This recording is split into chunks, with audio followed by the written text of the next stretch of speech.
NCP নেতা নাসির উদ্দিন পাটোয়ারি কর্মকাণ্ড কেন্দ্র করে কঠোর সমালোচনা করেছেন বিএনপি নেতা রাশেদ খান। তিনি অভিযোগ করেছেন, রাজনীতির নামে ধর্মীয় আবেগ ও শহীদদের স্মৃতিকে ব্যবহার করে রাজনৈতিক ফায়দা লোটার চেষ্টা করছে এনসিপি। পোস্টে তিনি শহীদ ওসমান হাদির বিভিন্ন বক্তব্য তুলে ধরে দাবি করেন, জীবিত অবস্থায় এনসিপির বিরুদ্ধে কঠোর সমালোচনা করেছিলেন ওসমান হাদি। তার ভাষ্য অনুযায়ী ওসমান হাদি এনসিপির 3টি অপরাধ চিহ্নিত করেছিলেন।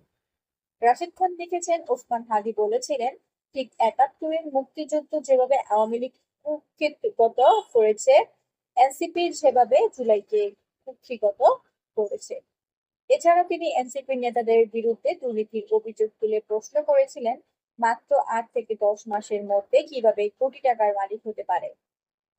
পোস্টে আরো উল্লেখ করা হয়, ওসমান হাদি অভিযোগ করেছিলেন যে এনসিপি জুলাইয়ের বৃহত্তর ঐক্য নষ্ট করেছে এবং বৈষম্য বিরোধী ছাত্র আন্দোলনের শক্তিকেও দুর্বল করে দিয়েছে।